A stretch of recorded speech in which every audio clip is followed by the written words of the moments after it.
everybody, it's Naomi. I just wanted to pop on and talk about where my boldness in talking about racial injustice comes from. I have a few people that will DM me, and they always seem to say the same thing, which is like, oh, I wish that you were at my school so that you could talk to my principal, or so that you could talk to the student's parent, or so that you could talk to the student, or so that I wish you could come talk to my family members or my friends or my own child even. And people are really struggling in how to be bold in speaking out against injustice. And it made me start to think about where that boldness in me came from, because I'm not a very bold person. I'm a very shy person.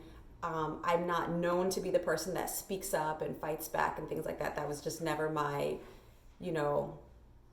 that's not the way I would be described growing up at all. Like, I'm sure my mother is super surprised to see the things that I do on social media today, just because of how shy and meek I was when I was younger.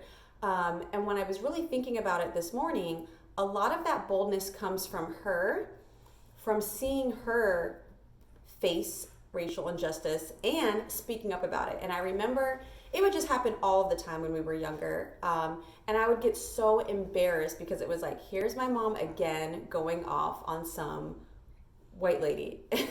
It always seemed to be a white lady, but whether we were at the grocery store or church or the mall, a restaurant, no matter where we were, when something happened that was racist, my mom never hesitated to call it out. Even if it caused a scene or made her look like this crazy, angry black lady, she was always there calling it out. And she never, she was never cussing and fighting and like being super crazy, but she would call it out. And she would be angry sometimes and she would get loud sometimes. And I was always embarrassed of it, but when I look back now and really think about it, she was showing me the proper way to handle situations like that. That is not the time to stay quiet and just let people disrespect you or disrespect an entire race of people. Like, every time that she stood up for herself, she made it that much easier for the next black person that had to deal with this racist white person. Intentionally or not, it doesn't matter, because the impact was racism. My mom made it that much easier for the next black person to come along. And now that I really think about the work that I do, and it started out doing it for my son Noah, because I was thinking about all of the people that would be interacting with him and what I wanted to protect him from. And then it stemmed from Noah to wanting to do things for my students. And then it just stemmed to me just wanting, it sounds cheesy, but the world to just be a better place in general. And fighting racism is the best place to start, in my opinion. So something that I was thinking about for other people, when do your kids have the opportunity, or have your kids ever had the opportunity to see you stand up to racial injustice? And I don't care what color you are, even if you're white, because I feel like sometimes white people think that this work is for black people and that they are to sit back and just watch and say, good for them. Good luck with that. I hope that works out. It is your job as well. So I wonder, for anybody, but especially to white people, bless you, when have your children ever seen you stand up against racial injustice, and specifically name it that? Not call something rude, not call something disrespectful, not saying that wasn't right, but to specifically say, this was racist, can I talk to your manager? Or I saw what you did to that person. Or even if you don't call it out to the people, when have you ever, after something happened, told your children this was racist? Or told your students, if something happens at school, this was racist, this was not okay, here's how I'm going to deal with it later, I'm going to call them later, I'm going to write a letter later, and here's what you can do if you see this happening.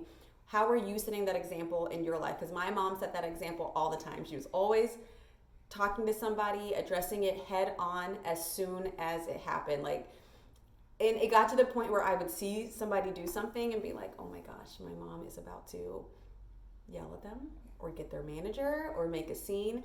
And I'm glad that she did, because I really didn't realize the seed she was planting in me that are coming out now, and that is where my boldness comes from. So it's not easy to do.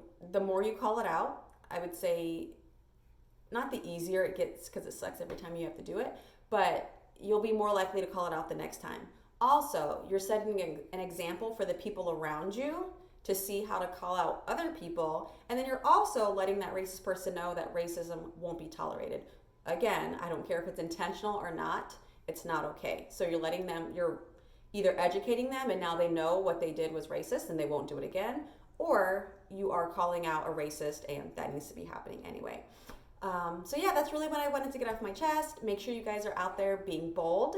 Make sure you are setting examples, because people are watching you to see what you're doing. And anytime something's happening and you're not saying anything, sorry, I thought I was about to end, but I guess I have more to say. There are a few parents that I talked to over the past few weeks that you would think it was the same conversation, and just saying that, like, oh, my kindergartner isn't ready for these conversations, my first grader isn't ready for these conversations. I don't want to introduce this to my 8-year-old because, I don't want to burst their bubble. They're seeing this stuff happen and they're hearing this stuff happen, whether you are addressing it or not. So you need to be addressing it, because they have the questions and they have the wonderings. They just know not to share it with you because maybe you've shut down conversations about race in the past, or it's something that's not allowed or seems like it's not allowed in your household. They're not just going to come to you one day and say, what's racism? Can we have a talk about racism? Or can you teach me how to stand up against a racist? You need to be intentionally having these conversations and using every opportunity you can to help shape them into the anti-racist person that you want them to be. Okay, now that is all that I wanted to say, and I hope you all have a really great day. Bye.